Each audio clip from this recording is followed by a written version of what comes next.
China హంగులు furniture, sanitary ware, electronic ఉత్పత్తుల కొనుగోలుకు చెలవు చైనా. పెద్ద ఎత్తున క్యూ కడుతున్నటువంటి ఏపీ తెలంగాణ వాసులు. వేల డిజైన్లు, ఫ్యాక్టరీలు, కిలోమీటర్ పొడవున మాల్స్. కొనుగోలులో సాయం చేయడానికి అక్కడే ఏజెన్సీలు తెరిచిన మనోళ్ళు. ఆ పోషన్ గ్వాంగ్జోలో 500కు పైగా తెలుగు ఫ్యామిలీలు. ఫర్నిచర్ షాపింగ్ పూర్తయ్యాక అక్కడే కొద్ది రోజులు ఉండి పర్యాటక ప్రాంతాల సందర్శన అంటూ చూస్తా ఉన్నాం. సో ఇక మన భారతదేశంలో ఉన్నటువంటి ఏదైతే రిక్వైర్మెంట్స్ ఏవైతే ఉంటాయో ప్రముఖంగా చైనా నుంచి ఇంపోర్ట్ చేస్తున్నట్టుగా అర్థమవుతుంది.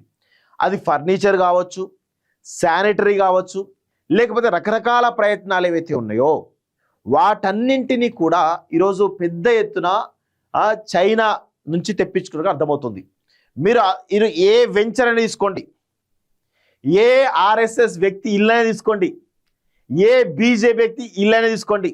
ఇప్పుడు వీళ్ళు మాట్లాడుతున్నటువంటి కొంతమంది కుహనా హిందుత్వవాదులు ఉన్నారు కదా, కుహనా హిందుత్వవాదులు, వాళ్ళ ఇళ్ళలో తీసుకోండి. అక్కడంతా కూడా చైనా ఫర్నిచరే ఉంటుంది, చైనాకు సంబంధించినటువంటి ప్రతి ఐటమే ఉంటుంది.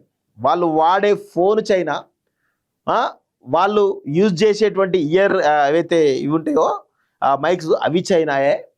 సో వాళ్ళ ఇంట్లో ఉండే టీవీలు చైనాయే, వాళ్ళు వాడే కంప్యూటర్లు చైనాయే, వాళ్ళు వాడే ల్యాప్టాప్లు చైనాయే. వాళ్ళు పూర్తిగా మొత్తంగా చైనాయే వాడుతారు. వాళ్ళు చెప్పేదేమో దేశం కోసం, ధర్మం కోసం, స్వదేశీ అది ఇది మాట్లాడుతూ ఉంటారు. కానీ వాళ్ళు మాట్లాడేదంతా కూడా చైనా వస్తువు, వాళ్ళు వాడేదంతా కూడా చైనా వస్తువులే. ఇప్పుడు నేను చెప్తాను కదా, ఎవడైతే హిందుత్వవాదం అన్నాడో ఫస్ట్ వాడిని అబ్జర్వ్ చేస్తే అర్థమవుతుంది. వాడు సగం, వాడి బాడీలో సగం చైనా వస్తువులు ఉంటాయి. ఫస్ట్ అట్లాంటి వాడు దొరికితే చెప్పు తీసుకొని కొట్టండి. వాడు స్వదేశీ అంటాడు, వాడు చేసేదంతా అస్వదేశీయే. స్వదేశీ అంటాడు, విదేశీయే. వాడు ఎందుకు చెప్పాలి స్వదేశీ? ఎందుకు చెప్పాలి స్వదేశీ అని? ఎందుకు చెప్పాలి హిందూ ధర్మం? ఎందుకు చెప్పాలి? వాడు వేసుకున్న ప్యాంటు, షర్ట్ లోపల డ్రాయర్ కూడా చైనా నుంచి తయారు చేస్తున్నాయట. కొన్నిసార్లు అర్థం చేసుకోండి, వాడు అట్లా తయారవుతున్నారు వీళ్ళంతా.